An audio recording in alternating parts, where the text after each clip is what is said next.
Hello my dear friends, welcome to our channel. ഞാൻ നിങ്ങളുടെ സുധ. എല്ലാവർക്കും സുഖം തന്നെയല്ലേ? ഇന്ന് ഞാൻ നിങ്ങളുമായി ഷെയർ ചെയ്യാൻ പോകുന്നത് പൂരിയുടെ കൂടെയൊക്കെ കഴിക്കാൻ പറ്റിയ നല്ലൊരു പൂരി മസാലയാണ്. ഉരുളക്കിഴങ്ങ് കൊണ്ടാണ് ഇത് ഉണ്ടാക്കുന്നത്. പക്ഷേ ഈ ഉരുളക്കിഴങ്ങ് മസാല കറിക്ക് ടേസ്റ്റ് കൂട്ടാൻ വേണ്ടിയിട്ട് ഒരു സീക്രട്ട് ഇൻഗ്രീഡിയൻറ്റ് കൂടി ഞാനിതിൽ ചേർക്കുന്നുണ്ട്. നമുക്ക് റെസ്റ്റോറൻറ്റിൽ നിന്നൊക്കെ കിട്ടുന്ന അതേ ടേസ്റ്റിലാണ് ഇത് ഉണ്ടാക്കുന്നത്. അപ്പോൾ എങ്ങനെയാണ് ഇത് ഉണ്ടാക്കുന്നതെന്ന് അറിയാൻ വേണ്ടിയിട്ട് നമുക്ക് വീഡിയോ കാണാം. പാൻ നല്ലപോലെ ചൂടായി കഴിഞ്ഞു. അതിലേക്ക് നമുക്ക് ആദ്യം ഓയിൽ ചേർത്ത് കൊടുക്കാം. 2 ടേബിൾ സ്പൂൺ വെജിറ്റബിൾ ഓയിൽ.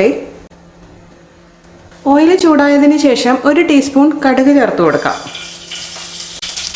കടുക് പൊട്ടിയതിന് ശേഷം 1 ടീസ്പൂൺ കടലപ്പരിപ്പാണ്. അതൊരു 10 മിനിറ്റ് കുതിർത്തിട്ടതിന് ശേഷം ഊറ്റിയെടുത്തതാണ്. അതുപോലെ തന്നെ 1 ടീസ്പൂൺ ഉഴുന്നുപരിപ്പ് 10 മിനിറ്റ് കുതിർത്തിട്ടതിന് ശേഷം ഊറ്റിയെടുത്തതാണ്. ഇനി ഇതൊരു ഗോൾഡൻ നിറമാകുന്നത് വരെ വാറ്റി കൊടുക്കണം. ചേർത്ത് കൊടുത്തത് മൂത്ത് കഴിഞ്ഞു. ഇനി ഇതിലേക്ക് 1 ടീസ്പൂൺ ജീരകം ചേർക്കാം. ഒരു 4 വറ്റൽമുളക് നമുക്ക് കട്ട് ചെയ്തിടാം. പിന്നീട് കുറച്ച് കറിവേപ്പില ചേർത്ത് കൊടുക്കാം. ഒരു സവാള നീളത്തിൽ അരിഞ്ഞതാണ്, അത് ചേർക്കാം. 2 പച്ചമുളക് വട്ടത്തിൽ അരിഞ്ഞത് കൂടി ചേർത്തിട്ട് ഒരു 3 മിനിറ്റ് സമയം ഒന്ന് വഴറ്റി കൊടുക്കണം. 3 മിനിറ്റ് സമയം ഉള്ളി ചേർത്തിട്ട് വഴറ്റിയതിന് ശേഷം അതിലേക്കൊരു 1/2 ടീസ്പൂൺ മഞ്ഞൾപ്പൊടി ചേർത്ത് കൊടുക്കാം. 1 മിനിറ്റ് ഒന്ന് വഴറ്റി കൊടുക്കാം, മഞ്ഞൾപ്പൊടിയുടെ പച്ചമണം മാറാൻ വേണ്ടിയിട്ട്. അതിനുശേഷം അതിലേക്ക് 1 കപ്പ് വെള്ളം ഒഴിച്ചു കൊടുക്കാം. പിന്നീട് ഇതിനാവശ്യമായിട്ടുള്ള ഉപ്പും കൂടെ ചേർത്തിട്ട് ഒന്ന് മിക്സ് ചെയ്ത് കൊടുക്കാം. എന്നിട്ട് ഇതിൻ്റെ അടപ്പിട്ട് കൊടുക്കാം. അടപ്പിട്ടതിന് ശേഷം ചെറിയ തീയിൽ ഒരു 10 മിനിറ്റ് ഉള്ളി ഇവിടുന്ന് വേവണം. സവാള വേവാൻ വെച്ചിട്ട് ഇപ്പോൾ 10 മിനിറ്റ് ആയിട്ടുണ്ട്. നന്നായിട്ട് വെന്ത് കഴിഞ്ഞു. ഇനി ഞാനിവിടെ 2 ടീസ്പൂൺ കടലപ്പൊടിയാണിത്. അതിലേക്ക് ഒരു 1/4 കപ്പ് വെള്ളം ഒഴിച്ചു കൊടുക്കാം. എന്നിട്ട് ഒട്ടും തന്നെ കട്ടകളില്ലാതെ ഇത് നമുക്ക് മിക്സ് ചെയ്തെടുക്കണം. മിക്സ് ചെയ്ത കടലപ്പൊടി നമുക്ക് ഇതിലേക്ക് ഒഴിച്ചു കൊടുക്കാം. 1 ഇഞ്ച് നീളത്തിലുള്ള 1 കഷ്ണം ഇഞ്ചി ചെറുതായിട്ട് അരിഞ്ഞതാണ്, അതുകൂടി ചേർക്കാം. ഇനി ഈ കടലപ്പൊടിയുടെ പച്ചച്ചവ് മാറാൻ വേണ്ടിയിട്ട് ഒരു 2 മിനിറ്റ് നമുക്കിത് വേവിച്ചെടുക്കാം. കടലപ്പൊടിയുടെ പച്ചച്ചവ് മാറി.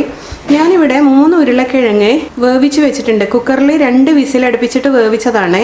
അത് നമുക്കിതിലേക്ക് പൊടിച്ചിടാം.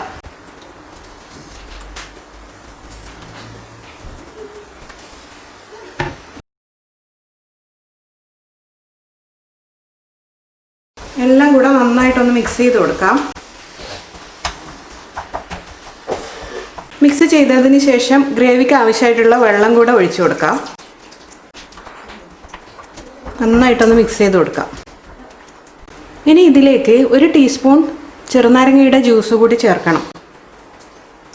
എന്നിട്ട് ഞാനൊന്ന് ഉപ്പൊന്ന് ചെക്ക് ചെയ്ത് നോക്കട്ടെ. കുറവുണ്ടെങ്കിൽ ഇട്ട് കൊടുക്കാം. ഒരല്പം ഉപ്പ് ചേർത്ത് കൊടുക്കാം, കുറച്ച് കുറവാണ്.